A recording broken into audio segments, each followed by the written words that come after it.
नमस्कार, मैं एल के गौतम एडवोकेट आपका स्वागत करता हूं। साथियों, आईपीसी के चैप्टर सेकंड जनरल एक्सप्लेनेशंस बहुत महत्वपूर्ण है। कई बार हम लोग ये समझते हैं कि ये धाराएं हैं, इनका कोई खास उपयोग नहीं है, लेकिन मैं आपके सामने स्पष्ट करने का प्रयास करता हूं कि ये धाराएं अति महत्वपूर्ण हैं। ये बेस हैं। केवल जो पनिशेबल सेक्शंस हैं उन्हीं को पढ़ लेने से काम नहीं चलता है। इन धाराओं को भी आपको समझना होगा, उसके बाद सारी बातें स्पष्ट हो जाएंगी, क्लियर हो जाएंगी। मैं कुछ प्रश्नों के माध्यम से वो धाराओं की परिभाषाओं को आपके सामने रख रहा हूं। चैप्टर सेकंड साधारण स्पष्टीकरण। क्या अभियुक्त बचाव में अपवादों को उठा सकता है? अपवाद हैं और अपवाद उससे बाहर हैं, आईपीसी से बाहर हैं। क्या अभियुक्त उन्हें उठा सकता है, उनका लाभ ले सकता है अपने बचाव में? धारा 6 अधिकृत करती है कि कोई व्यक्ति अपवाद का लाभ ले सकता है। संहिता की परिभाषाओं को अध्याधीन समझा जाएगा अपवाद शीर्षक के।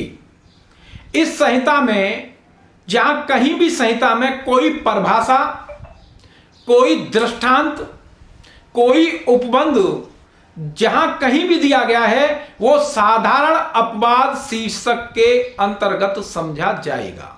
उन अपराधों के संबंध में उन अपवादों को दोहरा नहीं जाएगा या बार बार लिखा नहीं जाएगा। इसलिए धारा 6 से स्पष्ट करती है कि उन अपवादों का कोई भी अभियुक्त अपने फायदे के लिए प्रयोग कर सकता है।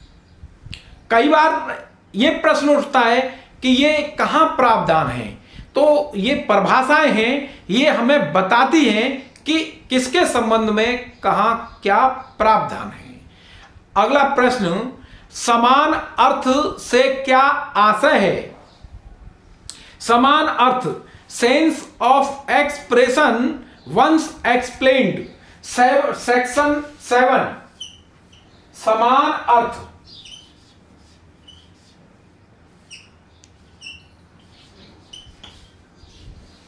जहां कहीं भी संहिता आईपीसी में जहां कहीं भी कोई शब्द या कोई पद या कोई स्पष्टीकरण कहीं भी दिया गया है, तब वो उस संहिता में उस शब्द के स्पष्टीकरण के उसी भाव में, उसी रूप में और उसी अर्थ में प्रयोग किया जाएगा, उसका अलग अर्थ नहीं लिया जाएगा। यह धारा 7 कहती है कि समान अर्थ के रूप में ही प्रयोग किया जा सकता है। जहां कहीं भी पदावलियों में या जहां कहीं भी आईपीसी में कोई शब्द स्पष्ट किया गया है, इस तरीके से समान अर्थ का आशय यानी आईपीसी, संपूर्ण आईपीसी में एक ही अर्थ समझा जाएगा। अगला प्रश्न, वह शब्द किसके लिए प्रयोग किया गया है? वह आईपीसी के अंतर्गत कहीं भी पुल्लिंगवाचक कोई शब्द वह आया है। धारा 8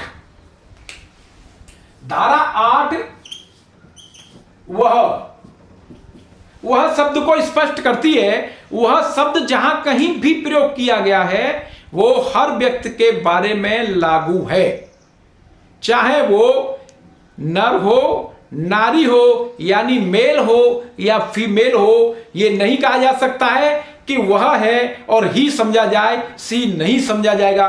कई बार प्रश्न उठाया जाता है कि यहां वह है और वह ही के लिए यूज हुआ है, यहां सी नहीं समझा जाएगा, तब यह गलत है। धारा 8 स्पष्ट करती है कि अगर कहीं ही है तो उसे सी समझा जाएगा, सी इंक्लूड है। ये धारा 8 आपके सामने ही को यानी वह को स्पष्ट करती है। एक वचन शब्द में क्या शामिल है नंबर, अगर नंबर कहीं कोई दिया गया है, धारा 9 एक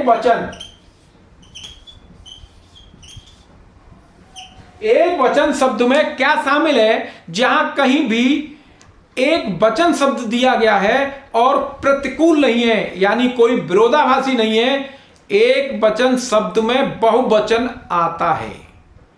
बहुवचन शब्द में एक वचन आता है, ऐसा अर्थ नहीं लगाया जाएगा कि केवल यहां एक वचन है, एक के लिए प्रयोग किया गया है। यानी नंबर कोई अगर है, सिंगुलर नंबर है या कोई प्लूरल नंबर है, तो वो समान समझा जाएगा, उनका आशय डिफरेंट नहीं लिया जाएगा। अगला प्रश्न आपके सामने, स्त्री पुरुष शब्द में किस आयु का मानव शामिल है? यानी यहां एक स्त्री और पुरुष आयु के संबंध में यह प्रश्न है। धारा 10 पुरुष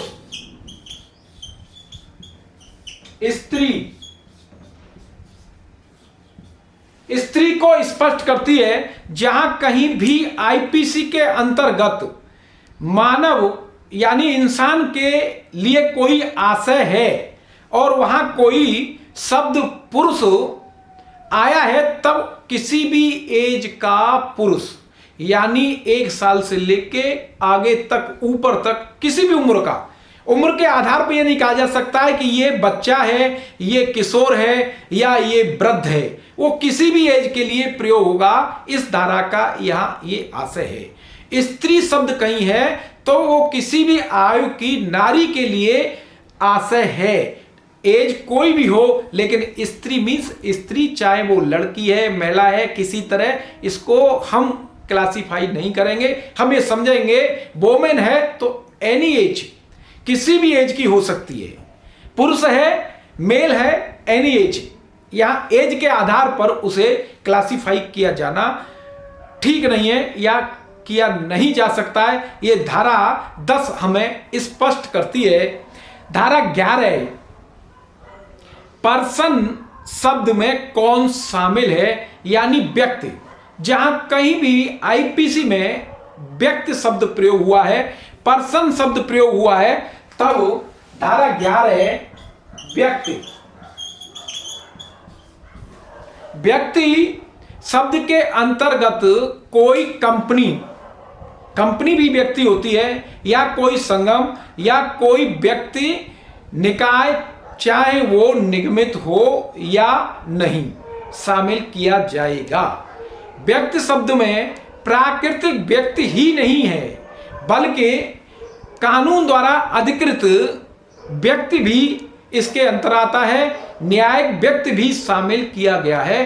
केवल व्यक्ति के अंतर्गत प्राकृतिक व्यक्ति को समझ लेना वो गलत है। इस तरीके से व्यक्ति को धारा 11 द्वारा स्पष्ट किया गया है। इसे अगला परिभाषा लोक। धारा 12 लोक को स्पष्ट करती है। लोक यानी जनता। कोई लोक शब्द के अंतर्गत, जनता के अंतर्गत किसी भी समुदाय, कोई भी वर्ग, कबीला अगर कोई है, अन्य तरह उसे वर्गीकृत नहीं किया है, कोई वर्ग है, तब उसको जनता समझा जाएगा, जनता माना जाएगा, पब्लिक माना जाएगा, और वो सब लोक शब्द के अंतर्गत हैं, लोक शब्द में शामिल हैं। नेक्स्ट क्वेश्चन, सरकार का सेवक कौन है? Servant of government. धारा 14 सरकार का सेवक